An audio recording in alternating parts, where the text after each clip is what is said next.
Good morning, everyone. Welcome to this introductory session of the 2013 AgrAbility Virtual National Training Workshop. I'm Paul Jones. For those who might not know me, I'm the manager of the National AgrAbility Project here at Purdue University. It looks like people have been trading some weather stories in the chat room, and obviously quite a few people are dealing with the weather, including our NIFA contact, Ada Balsano. So that's necessitated just a little bit of a change in our protocol this morning, which we will mention here in just a minute. I believe that probably most of you have participated in some of our webinars before, but I think we also have a few new people. So just some of our perfunctory instructions that many of you may already know. You, of course, will need speakers or headphones to hear the presentation, as we're not using a phone connection for this webinar. Feel free to check your connection speed, and you may do that via the meeting menu in the top left of your screen, and then by going to the Manage My Settings menu beneath that. If you're using dial-up, you probably are not even hearing me, so that is obviously not recommended for these webinars. If you have any questions about what's being shared in terms of the content of the webinar, feel free to type that into the chat window at any point, and we will monitor that for our question and answer period at the end. Also, if you have a web microphone and you are interested in asking questions verbally, you may do that by clicking on that little icon at the top of your screen that looks like a person with their hand raised. And at the end of the session, we will enable your microphone, or at least attempt to do so, and allow you to ask a question verbally. If you'd like to just click on that icon right now, if you have a web microphone, just to test that, feel free to do that, and we will see if we can recognize it. Looks like a couple people have raised their hand to indicate they have web microphones. Great, appreciate that. Okay, we do have quite a number of people, and if you would go ahead and click off of that, that will lower your hand so that we don't think you have a question right now. Great. So again, feel free to ask questions verbally at the end of the presentation.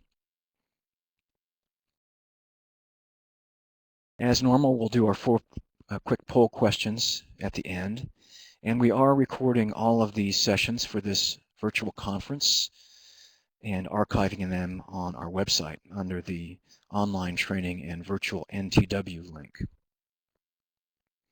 If you have any technical problems, please feel free to type those into the chat window.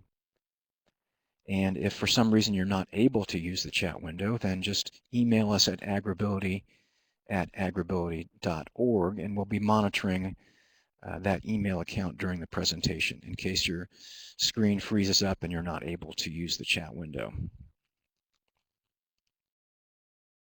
Speaking of issues, some things that we've noticed in the past that have been problems. If you're experiencing echo, you may be logged in twice, so check that and simply log out for one of those sessions. We are using entirely remote presenters this time, which is a new thing for us. I am the only one here on Purdue's campus that is broadcasting from this location. Everyone else is from anywhere from Maine to, let's see, California. So we've got the whole country covered. So that does raise some unique technical issues. If we happen to get disconnected with our presenters, we just advise you to hang on, and we will attempt to reconnect as quickly as possible. And if you are disconnected as a participant, our advice is simply just to log in again.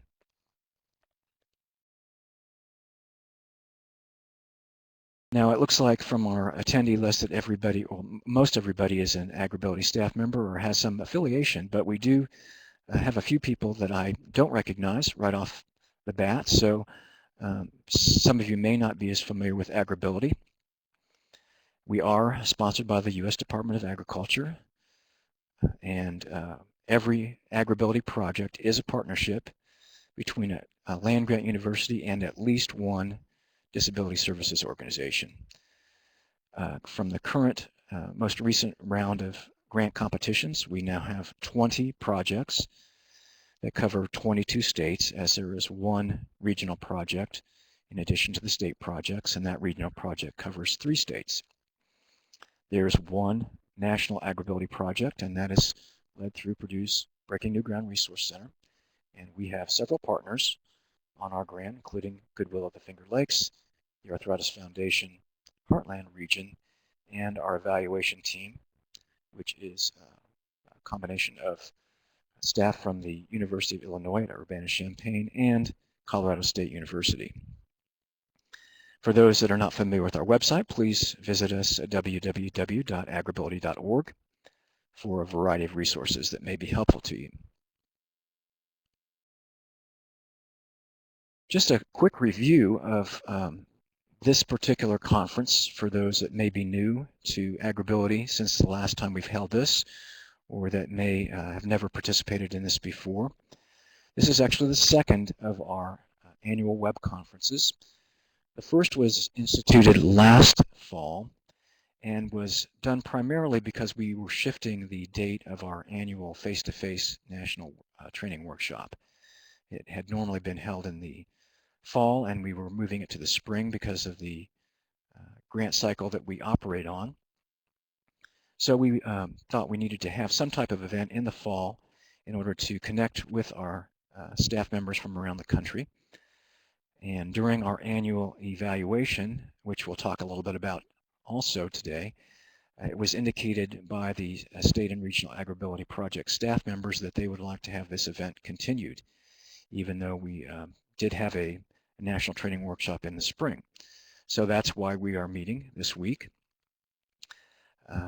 One of the things that we did last year, which we're going to be doing again, is to have an update from our USDA NIFA contact, Ada Balsano, in just a few minutes. And the technical content this year, we decided to kind of repeat some of the more popular sessions from the most recent national training workshop that was held in Minneapolis this past spring. We often get comments like, we wish we'd been able to attend more sessions because there were so many that looked like they were good, but you could only attend, of course, a certain number of those. So this is an opportunity for people to either attend a session that they weren't able to attend last spring or to revisit one that they thought was particularly good. And we'll be talking a little bit about the upcoming sessions also at the end of the presentation today. A few other updates for those that may be not aware. We have scheduled our next face-to-face national training workshop, and that is set for Lexington, Kentucky this spring, starting on March 31. You can click on that link on your screen at this point if you have not visited the workshop website, and that has some good introductory information about the conference. We plan to get our actual registration for the conference open soon after the beginning of the year. And in fact, at this point, the hotel registration link is already available. If you go to the workshop website and go to hotel information, you can already book a room for the conference. So we are looking forward to a great workshop. The Kentucky crew has been working hard to make our local arrangements, and we think it's going to be a great workshop, and maybe not even get as much snow as we had last year up in Minnesota, but we'll always find out, because the weather, as we know from today, is always an adventure. We have been doing regional workshops too for those that may not be able to attend our national workshop, or for those that would like some extra training. We held a workshop in Jacksonville, Florida at the end of September, and just last week there was a workshop in Yuma, Arizona that, from my understanding, was very good. I was not able to attend, but had representatives from a large number of organizations, including vocational rehabilitation. Some former staff members, Carla Wilhite, was able to come from New Mexico. Farmer Veteran Coalition was represented. So it sounds like a very good workshop that took place. The next regional workshop will be scheduled for after the spring workshop in Lexington. We do not have a date or location yet, but that should be coming out within the next month or so. In terms of more of these webinars, apart from this week's schedule, we are planning for our next in the regular webinar series to occur in February. So we'll plan to send out that announcement to everybody that is on our listserv and also to past webinar participants, including those that are participating this week. A couple of reminders for AgrAbility staff members before we move on to our NIFA update.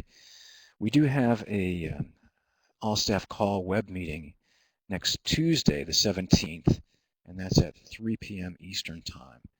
So we're not going to be reviewing a lot of the things that we could today, since that call is coming up.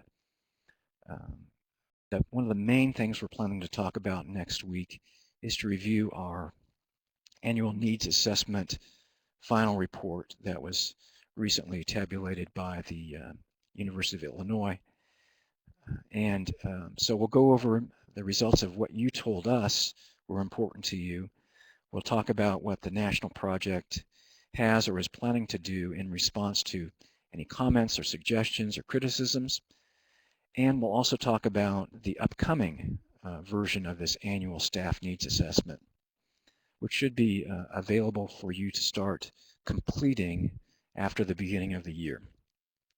And for those that were not familiar or did not participate last year, that was translated into a web version so that you don't have to fill out a Word document or anything and return that to us. You can simply use an online survey. And that information is important to us. We do use it to develop our work plan. So we do appreciate everybody's input. We have had already several new marketing materials that have come out in the past couple weeks, and we have more coming. So there's kind of a flurry of activity in terms of marketing materials. So we will be talking more about those and some upcoming marketing related activities, including a new photo library that we're going to be posting on the internet that you'll be able to use. We should have quite a number of photos available that do not require any kind of fee as a stock photo normally would.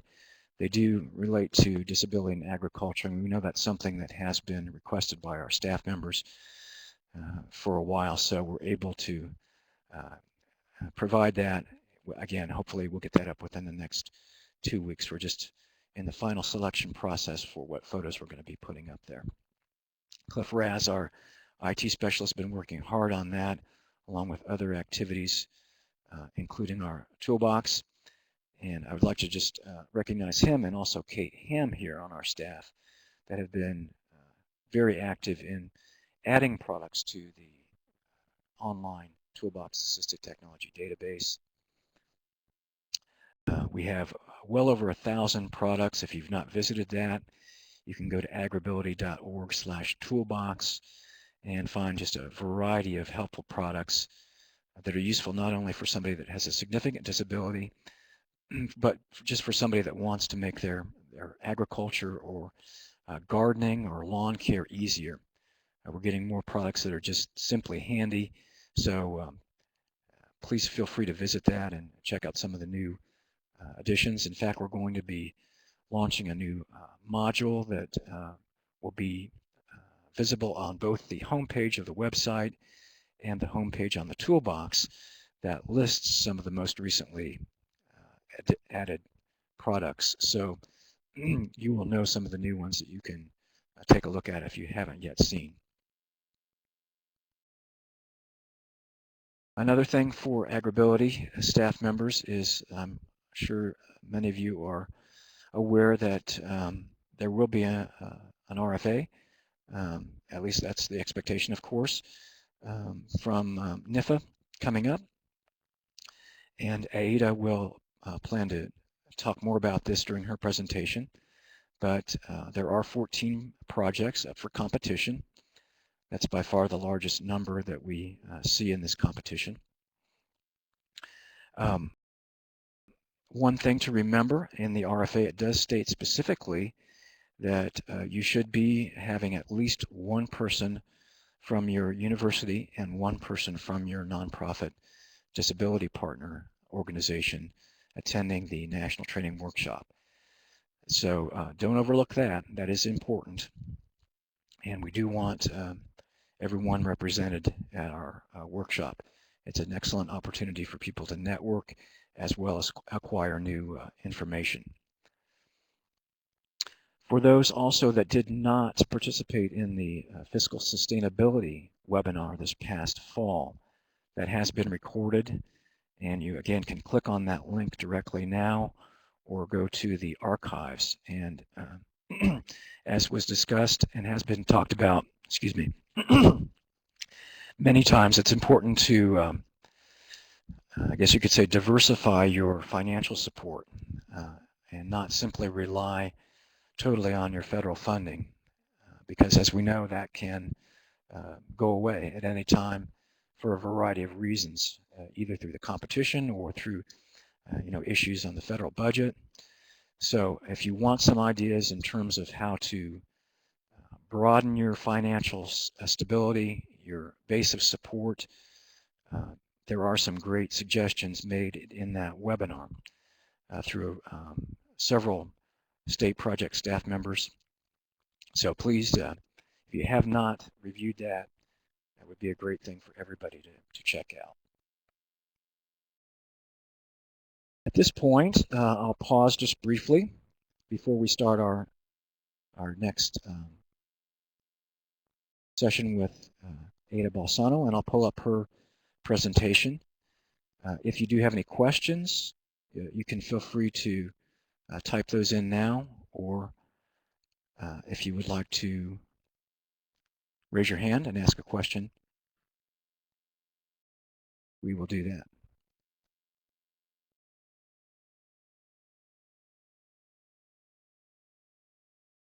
It'll take just a second for the screen to load up.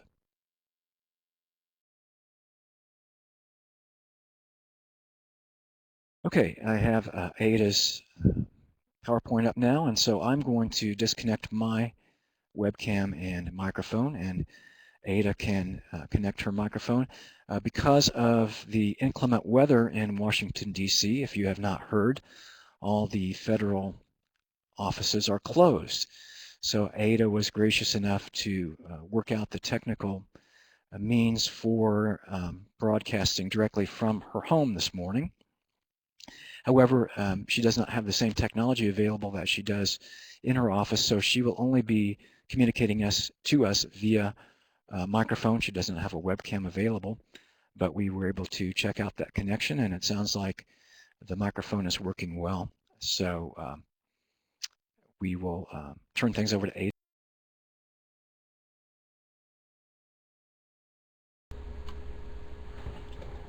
Thank you, Paul. Can you hear me well? Wonderful. Well, thank you, Paul, for the introduction, and good morning, everyone. Speaking to you today from a snowy Washington, D.C. and Northern Virginia area. We're expected to get about 3 to 6 inches of snow, which is a lot for this area, hence the closure of the offices. But we're trying to do what we can via telework means. Again, good morning. This is Ada Balsano. I would like to welcome you all and thank you for joining us today. Before I begin, I would like to thank the team at Purdue University, the National AgrAbility Project team, for organizing this fall's National Training Workshop webinar, for doing this virtually, for putting together several excellent, very informative sessions this week, and I hope you take some time to attend them to the extent that you can. In this brief presentation today, I will try to touch on several different things. I'll talk to you a little bit about NIFA's organizational structure, Just as a reminder of where I sit and where the AgrAbility project is located. I'll talk a little bit about our program management and who AgrAbility program staff are. I will talk to you about AgrAbility, what was happening with AgrAbility in fiscal year 2013, and then what our plans are for fiscal year 14. And right before that, I'll touch a little bit on federal funding updates to the extent, share with you what I know at this point.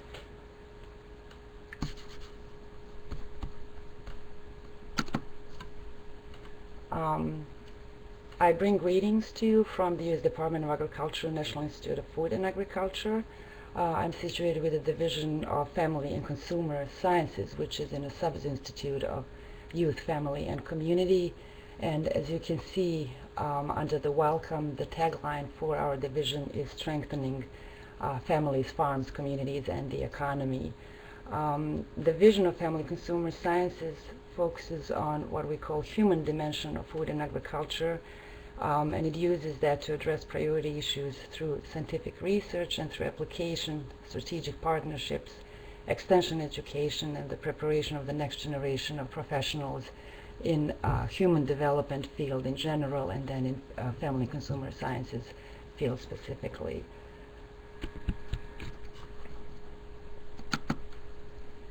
So just as a bit of a refresher for those of you who might not be familiar with NIFA or with different sub-institutes that we have, at the bottom you will see 4 sub-institutes: Institute of Food Production and Sustainability, which is actually institute within which AgrAbility program was housed up until winter of last year.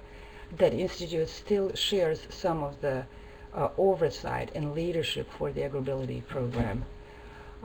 Then we have Institute of Bioenergy, Climate and Environment, Institute of Food Safety and Nutrition, and Institute of Youth, Family and Community, which is where I reside. Institute of Youth, Family and Community has 3 different divisions. It's, as I noted earlier, Division of Family Consumer Sciences, where I sit with my position as a national program leader in Family and Consumer Sciences Research and Evaluation. Prior to that, I was holding an NPL position as a excuse me, leader in child and family development for the division and FCS programs. My excuse me, my apologies. I'm fighting a cold today as well. Institute of Youth, Family, Community, in addition to Division of Family Consumer Sciences, also has Division of Education, Community Education, and Division of 4-H and Youth Development. And I think this is helpful for you to know about, in part because Institute of Youth and Youth, Family, and Community Development and Youth of Food Production and Sustainability closely work, especially through the AgrAbility program.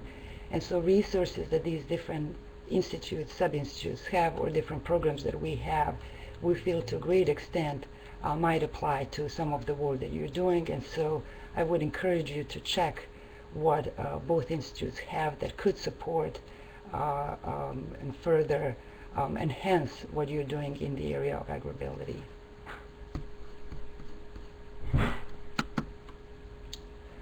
This next slide just breaks down a bit more, and I don't know how clearly you can see, but it breaks down the structure that we have at NIFA and different institutes. Under Institute of Food Production and Sustainability is Division of Agricultural Systems, which used to be led by Brad Rain. He is currently holding, and Brad Rain used to, as most of you know, he used to actually provide leadership for AgrAbility before I came into that position. Currently, Brad actually is holding a position of acting Assistant Director for Institute of Bioenergy, Climate, and Environment. They're looking currently to fill this position, but in the meantime, Brad is providing the leadership and holding the reins. He's been very helpful and essential in that regard for NIFA. Division of Family Consumer Sciences is led by Dr. Caroline Krokel, and the Institute is led by Institute of Youth, Family, and Community is led by Dr. Makarov Qureshi.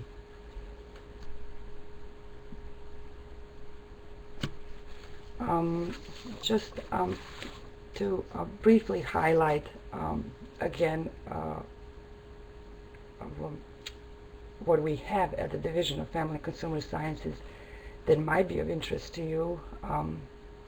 I will briefly just touch on the programmatic areas, different programmatic areas that we have, and if anything should, in what I just list, spark your interest, please let me know, get in touch with me, or if you would like more information, please let me know. But the programmatic areas that are covered by the Division of Family Consumer Sciences are child and family development. We do some family and consumer sciences research and evaluation, as I mentioned as well, family and consumer economics, nutrition and health, adult development and aging, regional rural development, public and family policy and diversity, housing and community living, military, family and veterans programs, and sustainable farms enterprises. We have been fortunate over the past year or two to maintain this very broad and pretty actually large portfolio. The unfortunate thing somewhat for not just for our division but for NIFA as a whole is due to budget cuts we have not been able to fill most of the roles as people retire or move on. But what we're doing is we're internally actually spreading these different roles and program areas, projects that we might have in order to keep them with the Institute and to keep programs going and giving folks possibility to apply for more diverse programs and portfolios. One of the programs, another program in addition to AgrAbility that I oversee, that I mentioned over the past year, is Rural Health and Safety Education Program. It's very extension focused, and I encourage you all again to look and see what we've done in fiscal year 13. Hopefully, should we have the budget eventually, our hope is that that program as well will be completed again.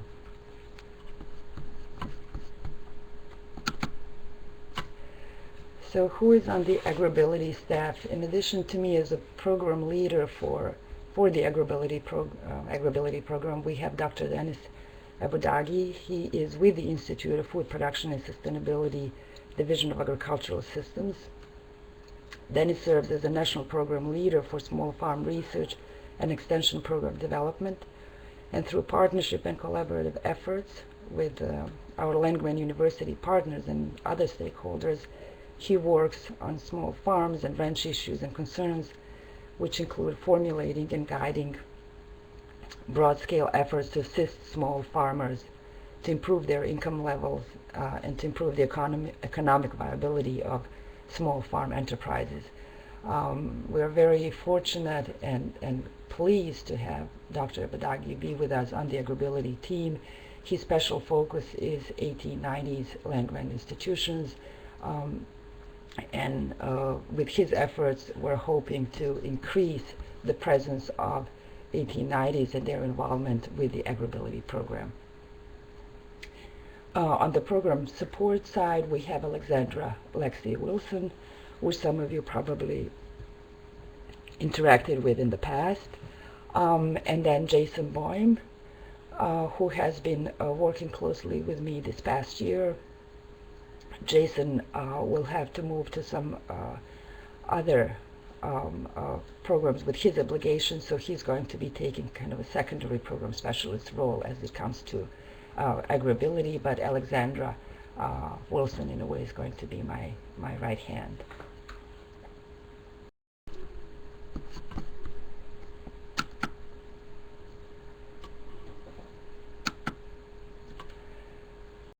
So let's look, I wanted us to look a little bit at what happened with AgrAbility in fiscal year 2013.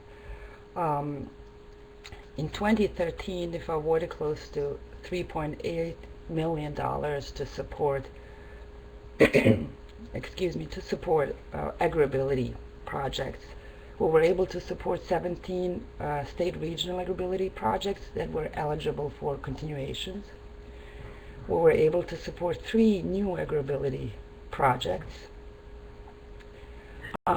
Those are, and you'll see them listed later as well, SRAPs at the University of Tennessee, Ohio State University, and Pennsylvania State University.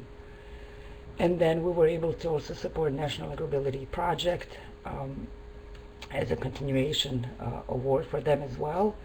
But the AgrAbility program also provided NAP with a little bit of additional one-year infusion of funds to enhance the National AgrAbility Project's capacity to better serve veterans with disabilities who are currently engaged in or pursuing agricultural production-related employment. The extra funds are also to allow National AgrAbility Projects to increase the participation of 1890 land-grant institutions in achieving the mission of the AgrAbility program to serve farmers, ranchers, and agricultural workers affected by disability, including farmers and ranchers of color. So during the awards process in fiscal year 13, what happened after the 17 continuation awards were awarded and 3 new ones were awarded or recommended for award, we had a little bit under, I believe it's $80,000 that was left that we, and when I say we, I'm talking about the Division of Family and Consumer Sciences and then the Division of Agricultural Systems where Dennis resides and that Brad Rain usually is the lead for. So we had to decide what would be the most appropriate, the most effective use for those funds. Again, these were 1 year extra funds that we felt we had two options for what to do. One was to award another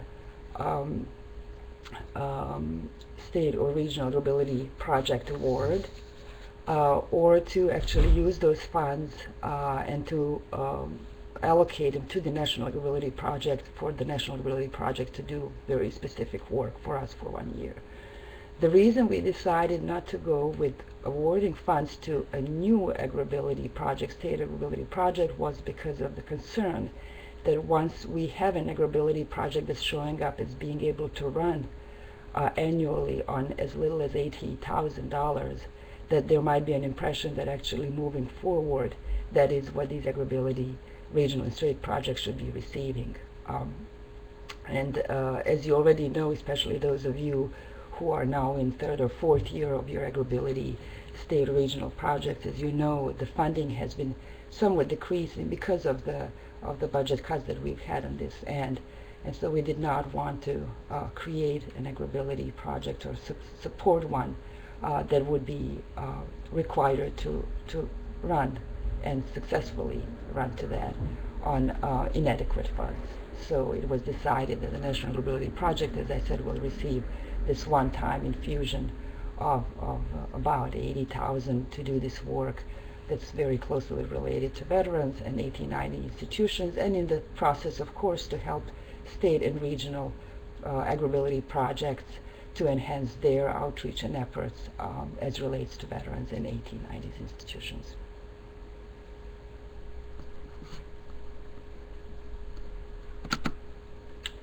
So on this slide here, I list the AgrAbility program continuation grants that were awarded in fiscal year 13. Most of them were at the level of $162,000. Some were a bit lower. And the reduction was mostly, for some of them, was mostly based on certain programmatic things that we had to address in agreement with a particular state or regional AgrAbility project. As you see here, there are 14 different universities listed, and I listed them all together on this one slide because these 14 are currently, as you know, you might be a project director or a staff member on one of these. These 14 are now in their final year of the 4-year funding.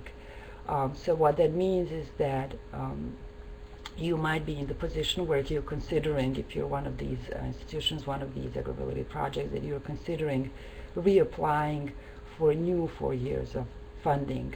And if that is the case for you, I encourage you to do some of that thinking and planning and communication with me if you have any questions as soon as you can. What this also means is that with 14 state and regional AgrAbility projects going up for renewal possibly, there are more spots now open during the competition process for other universities to possibly be recommended for awards should their applications be of a high enough quality, which is what AgrAbility panels every year decide.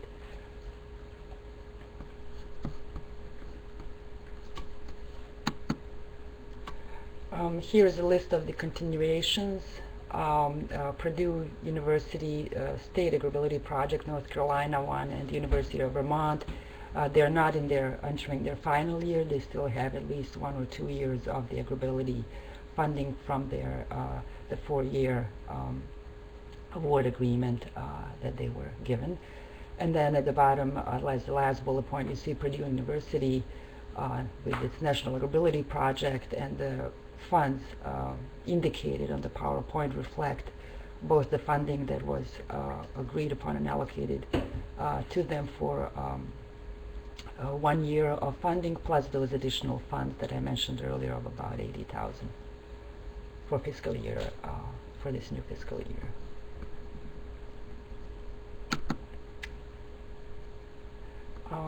New AgrAbility projects that were funded this year, as I said, it's University of Tennessee, Pennsylvania State, and Ohio State, and they have all been recommended for the same amount of funding, which is $162,000.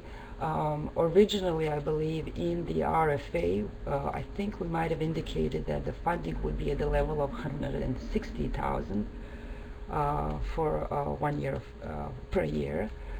Decision, however, was made to up this by $2,000 for each of the awarding institutions because we received a lot of communication and comments about the role of the e-extension on AgrAbility, state and regional AgrAbility projects, applications of the e-extension community of practice that focuses on excuse me, farm safety. And my understanding then was that the applicants were asked or required to put aside about $2,000 for this for the work that the extension community of practice would be doing for them and with them. And so in order to offset that, recommendation was made internally that in final awarding of the new awards that we actually up the amount by $2,000. Hence, the new awardees received funding at the level of $162,000.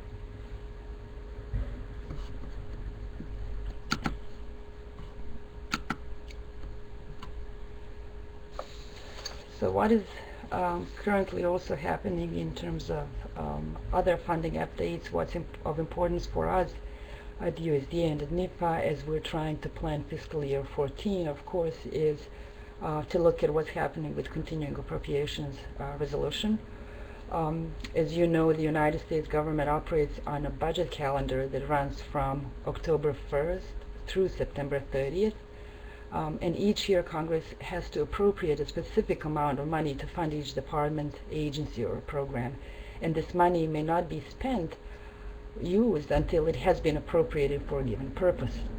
And earlier in fiscal year 13, what you could see, especially actually in the spring, as programs as AgrAbility state and regional programs were going up for continuation awards, there was quite a bit of delay. And delay in recommending funds and awarding funds for continuations had to do with us not having at that point yet a clear budget for the calendar year. And since, as I said, money may not be spent until it's appropriated for a given purpose, we actually had to wait for continuation resolution to come through for us to also know exactly what amounts are going to be allocated to specific programs, AgrAbility program being one of them, before we can make a decision on continuations. I wish to thank all of you who worked with me and were patient and really wonderful during spring and early summer as we were trying to wait to hear on the budget and clear allocation of funds, and thank you again for your patience as we work to process all of the continuations. If you hear a little bit of a background noise, as Paul said, I'm working from home. I'm talking to you from home, and they're cleaning snow outside. So there's a truck working outside. I apologize for the background noise. A bit more about continuing resolutions. So Congress is required to pass separate spending bill, as I'm sure you know, every year to fund the operations of the government. And if no such bill becomes a law, government functions cease. And in order to prevent interruption of government services, which is also called government shutdown, Congress and the President may pass a continuing resolution. With a continuing resolution, what happens is that it authorizes the funding on government agencies at the current level until either the resolution expires or an appropriations bill is passed. The government began fiscal year of 2013 operating under the continuing appropriations resolution, which provided funds through almost the end of March of 2013. And then, since there was no agreement on the budget up until March 26th, I believe, of 2013, President Obama authorized and signed into law another continuing resolution. Since by the end of the fiscal year 13, then Congress did not enact legislation appropriating funds for fiscal year 14 or continuing resolution for the interim authorization of appropriations for fiscal year 2014, what we had was United States federal government shutdown. And as you know, from October 1st through October 16th, the government was entered into shutdown, was shut down as we waited to see if another resolution is going to be passed. So what we have at this point, again, is a continuing resolution that takes us to sometime beginning of January. We're hopeful that the budget will be clarified, that the sides will agree, that we will get this budget settled, and with that more guidance then on information and guidance on how to move in fiscal year 14 with our different programs. I should say that NIFA has, up until government shutdown, which affected everybody, NIFA as an agency has done a remarkable job reducing our internal costs, sometimes for worse or for better, but reducing internal costs so that we do not have to lay people off or to furlough folks, which is what before the shutdown some of the agencies did have to do. However, the cuts have impacted us in a way where our travel was substantially reduced, and our ability to meet face-to-face with our stakeholders has been substantially reduced. And I applaud, with that in mind, I applaud the National AgrAbility Project and all of you, to be willing to connect in this way as well via webinars. And I thank and appreciate the technology that we have that enables us to do it in such difficult financial times.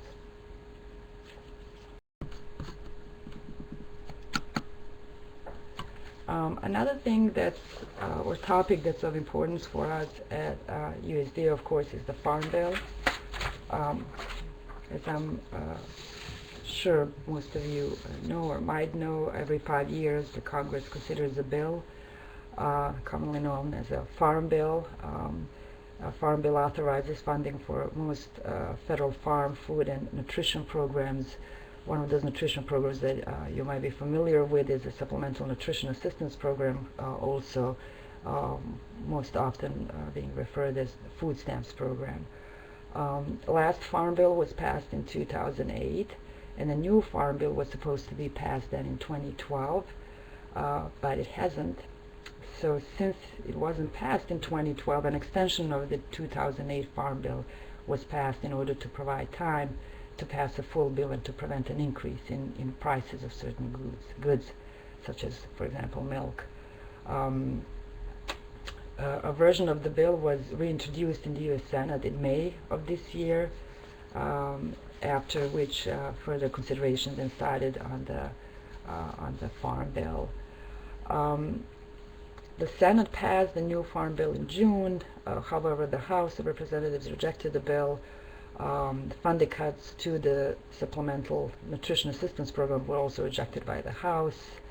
Then in July, we had a new version of a Farm Bill that did not include SNAP program, Supplemental Nutrition Assistance Program, and it was decided that maybe SNAP should be standing alone as a funding bill for later in 2013. We're still at a point where there are a lot of conversations going on the Hill about the Farm Bill, what should be included, what should not be included. We're, again, hopefully, cautiously optimistic that we will see some closure on the Farm Bill as well. Farm Bill, there's a deadline for that. I think it's January 1st, and failure to meet the deadline will not affect some of our programs. Might not affect AgrAbility, but it does affect affect all of us across the nation. At this point, Farm Bill is more than 2 years overdue, and we still don't seem to have willingness needed actually to pass either a new Farm Bill or another short-term extension that we need. Failure to meet the deadline or to pass some short-term measure would mean that, as Agricultural Secretary Tom Vilsack recently noted, it would mean that the breakfast in the United States is going to be significantly more expensive as the prices for milk and other similar goods go up. So that's what I have for you on the Farm Bill. Just like with the continuing appropriations resolution, we're hopeful that folks on the Hill will be able to bring some closure to both and make some decisions for all of us to be able to move forward.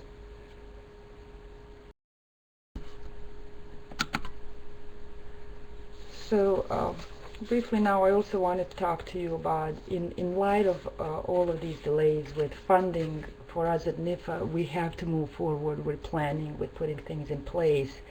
So at the point when the funding is cleared, when funding levels for different programs such as AgrAbility program is known, for us to kind of be able to hit the ground running, as we say. So I am working on the request for applications, the RFA for 2014, and looking at the language that we might want to have in there for fiscal year 2014. In 2013, as you might remember, the RFA was a joint RFA for AgrAbility and youth farm safety. This year, in fiscal year 13, we awarded 2-year funds for a project that specifically is going to look at youth farm safety and do some environmental scan of what currently exists. So in 2014, I don't expect that we will be asking for any applications for youth farm safety, which will then make the RFA that comes out hopefully in fiscal year 14 be very specifically focused on AgrAbility programs. As I said, you know, it's unlikely that we will be able to release the RFA before we have some sense of what where the budget is, and some approximate levels. We can go with some approximate levels and then finalize that along the way. But what's important for you to know at this point is that right now is a very, very good time to provide your input on the AgrAbility program and AgrAbility funding and fiscal year 13 AgrAbility RFA. I've noted here on the PowerPoint an email that you can use. You can send your feedback directly to me, but you can also send it to policy@nifa.usda.gov and just put in the subject line fiscal year 2013 AgrAbility RFA. It is hard, sometimes almost impossible for me to introduce certain changes that you might want in RFAs, to introduce sometimes something really dramatic or new that you might want to see moving forward. But if I receive feedback from stakeholders, I have something I can go by and justify any additions or changes to new RFA. So please, as I said, consider providing your input. We had 3 or 4 folks from the AgrAbility community do that in fiscal year 13, and it was very helpful, very informative. It was not necessarily in time for fiscal year 13 RFA, but we can still use that feedback. So those of you who have sent feedback in, I can still use that. The other ones, please, if you have thoughts, in terms of direction, certain specifics of the RFAs, what should be changed, specific, points about the AgrAbility program, please let us know. As I said earlier, we have 14 current SRAPs that are expiring, which makes the competition stronger, the whole process more competitive in fiscal year 14. Last year we received 10 applications, maybe a couple more, but 10 were actually approved for review and underwent panel review, expert review. I expect that this year, should the funds be appropriated and we can move forward with AgrAbility, that that competition will include many more proposals than 10. Webinars, Dr. Abadagi and I are planning to hold maybe 1 or 2 webinars. One would be specific to 1890s, probably sometime in mid-February, as soon as we know what's happening with the budget. And if we have some more final numbers, we would then hold webinars to raise awareness of this program, of the application process, and answer any questions you might have about the request for application. And if you're not considering applying, you're not in the at that point where you need to be reapplying for new grant or for first-time AgrAbility grant, please consider serving on our AgrAbility panel. You can just send me an email and let me know that you're interested and share just your CV with me. We're always looking for panelists, especially, of course, panelists who not only have expertise in disabilities and farming and ranching, but especially folks who understand AgrAbility, who come from the AgrAbility community, and who can really provide good feedback, not just to us on quality of applications, but also to applicants.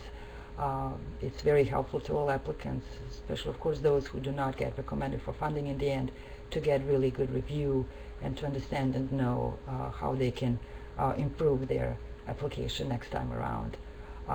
Serving on the panel also allows you to see what the process looks like, and also what makes or passes as a really good application. So what kind of a quality do reviewers, expert reviewers, look for? So with that, I would end my the federal update from Washington, D.C. Here is my name, email, and phone number.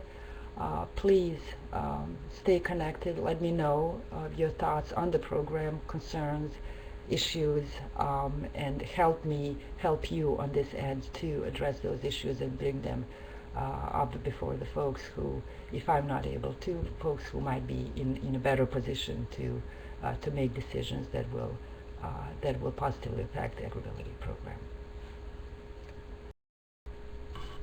Paul, back to you.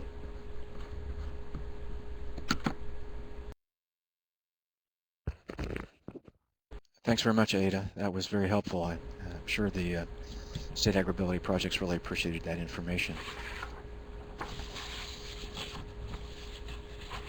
I'm going to go ahead and do our poll questions, and while I do that, I wanted to just mention a couple things I neglected to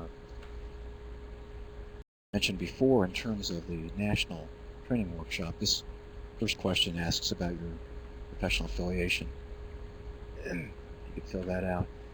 We do have travel stipends that are available for those agricultural workers or veterans interested in agriculture. We also have a couple of extra stipends available for 1890 people affiliated with 1890 land grant institutions. So if you are one of those individuals I listed, or you know somebody that's interested, please consider applying for one of those stipends, and also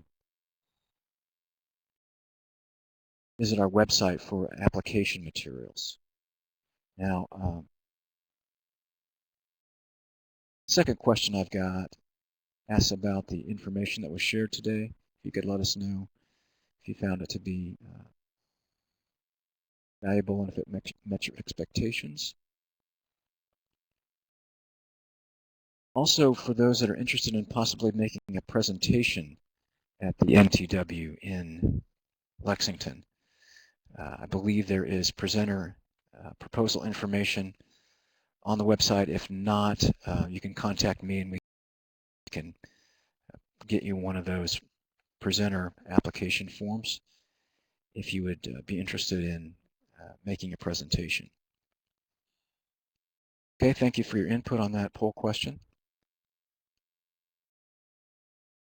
The next question asks about the technology that was used today, if you found it to be effective and usable. If you did have any specific problems, could you please type that into the chat window so that we know what issues you might have had so that we can try to troubleshoot those.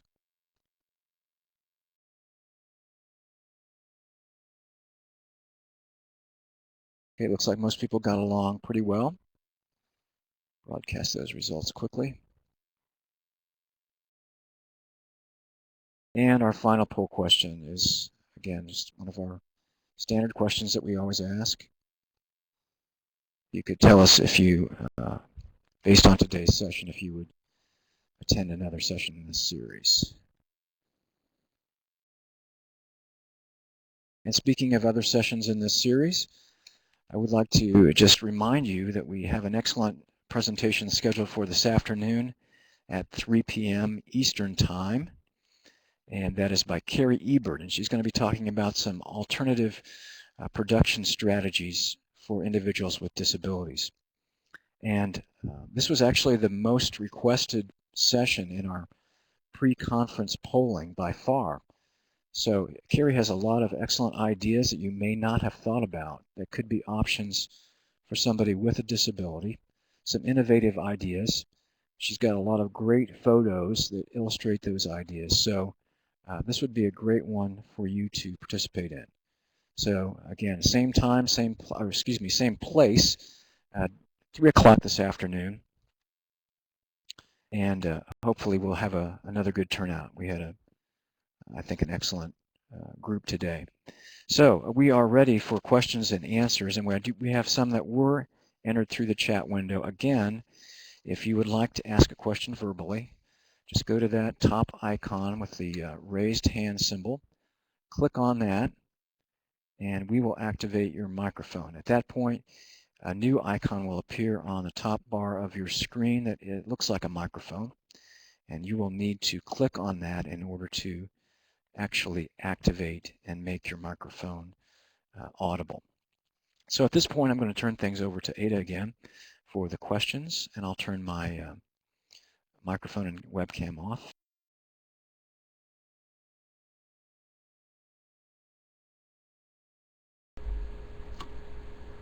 Hello there again. So I see there's a question in the question box, is there any benchmark dates that you're looking for or looking at? That is, if the budget is approved by a certain date, after the budget is approved, when could we see the RFA? It's an excellent question. So we have several levels of approval for RFAs internally.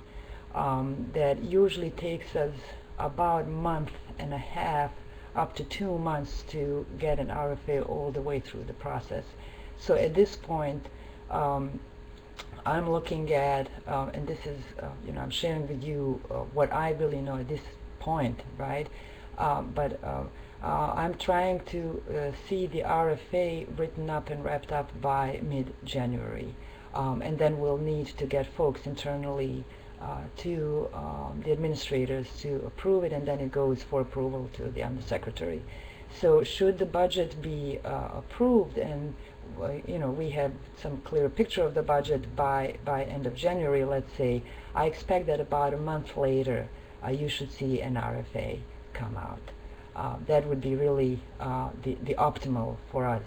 As I said, at this point, we're trying to put different ducks in a row, get things ready, so once budget is clear, we have some direction that we can quickly turn things around. So if it comes out by end of February, that would be great. And then usually applicants have about 60 days, about 2 months, I think, minimum, if at all possible, to put their applications together and to apply.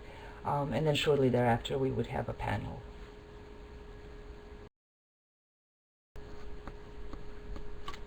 So another question is, with 14 expiring state regional AgrAbility projects, will there be 14 SRAPs awarded in 2014? It's a very good question, but it really depends. When you think about it, it depends on the budget level, on the appropriated dollars amount that we get for the AgrAbility project. So we have several things that we need to consider. One is, what's the lowest level of funding per year that we would want to award to an AgrAbility project without, again, as I mentioned something earlier, without making an impression or giving an impression that somehow SRAPs can run on very little money. So we internally have to decide, so was 162,000 the minimum, or do we, moving forward, irrespective of the budget levels, total budget level, do we need to actually up that number to allow those who run SRAPs to actually really have sufficient funds to do their programs with more quality and to be able to do more outreach? So at this point, I don't know. I wouldn't be able to tell you if 14 new ones would be awarded. I think at this point of more priority to us is to, find out what the budget will be, and then to find out an amount level that would work for SRAPs, that would make sense, and that would allow you to sustain your projects over the course of the year with a good quality of outcomes.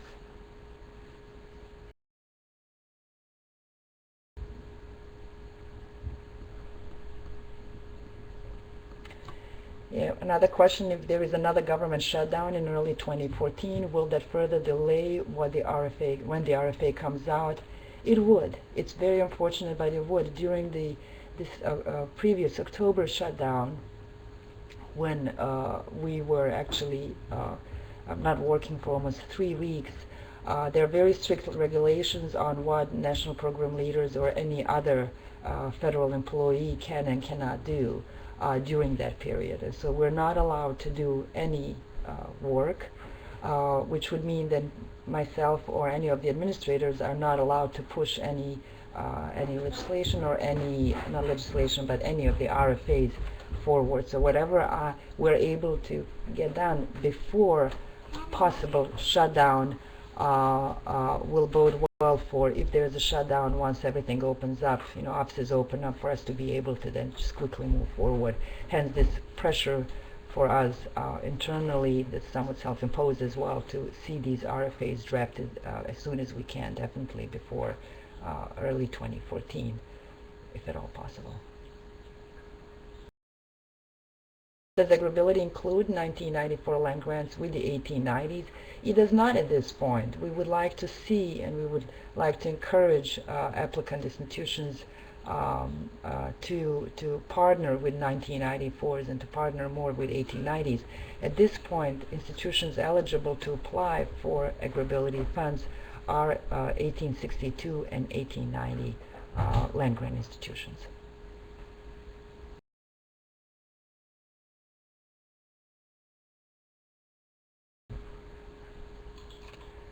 Last question, what are some subject areas that the NIFA rural health grants cover?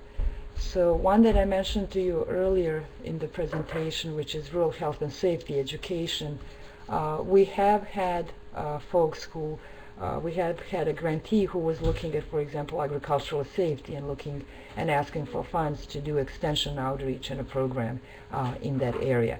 It's focused a lot on nutrition. It's focused a lot on, rural health. Rural health, the way that you would define it.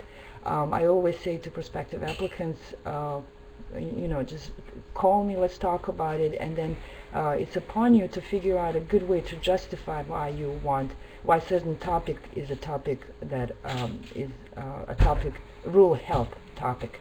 The requirement of the rural health safety education, for example, grant is that you have to work with a population that lives in rural United States, and we give you some direction and guidance on how to determine which counties are rural counties. But while there is a lot of focus on health, obesity, that's you define the topic. And as I said, when expert panelists look at it, they're looking for justification from you why something is a rural health issue, and then the next thing is how you are proposing to address that.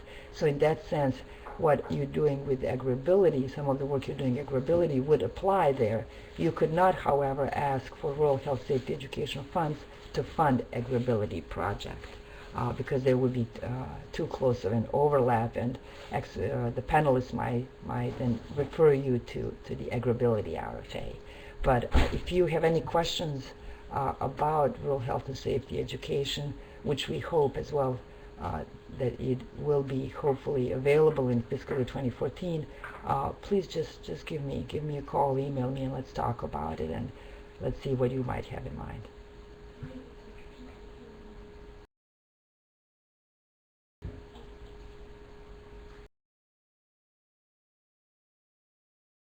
Another question, if the RFA and funding is delayed for renewal projects, will funding, when available, be retroactive to the expiration date of the previous award? I think we were able to do something like that this year. This is what happened in this year. What I mean by that is fiscal year 13. What happened in fiscal year 13, my understanding is very unusual. And so there are two challenges there. There's a challenge of continuing projects being able to fund their staff and keep with their activities while funding is not for continuations coming in.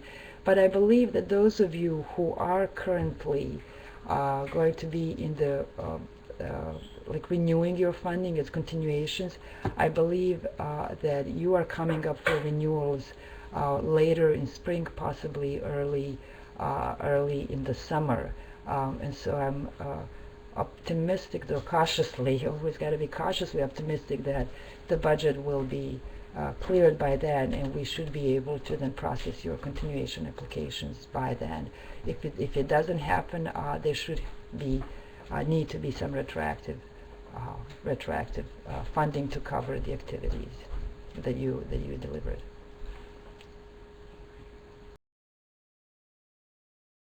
Thanks again, Ada. We did have just one question. Is there a better time than others to try to call you if they have questions, or should they just email you first, or what would be the best strategy there?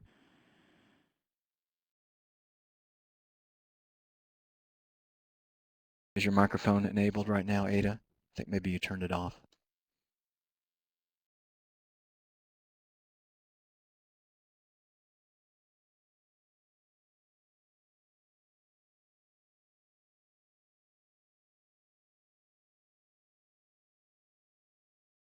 We're trying to get Ada back on.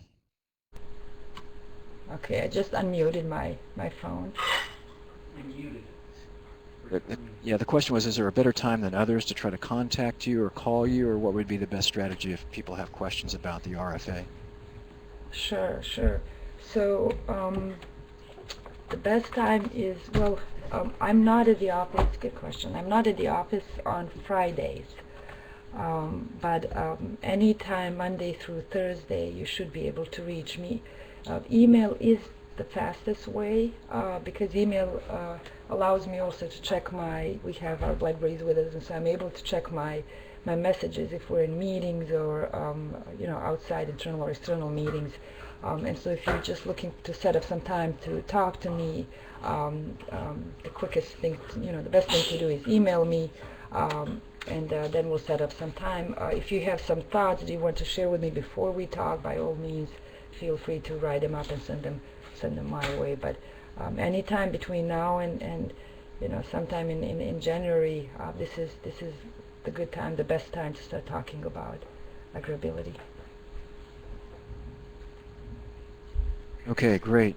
Thanks again, Ada. As you can tell by the number of questions we received, this is definitely a topic of interest to the staff members. So as we end today, I will put Ada's contact screen back up from her PowerPoint and just leave that available for you to check if you want to do that. Thank you for all that have participated this morning. Appreciate all your questions and interactions. If you did not get your question answered, please feel free to email Ada. I know there were several that were kind of similar, so we did not put everybody's specific question up if it seemed to repeat the other questions. So again, please join us this afternoon at 3 o'clock Eastern Time for Carrie Ebert's session on alternative agricultural enterprises. And have a good and hopefully warm rest of the day.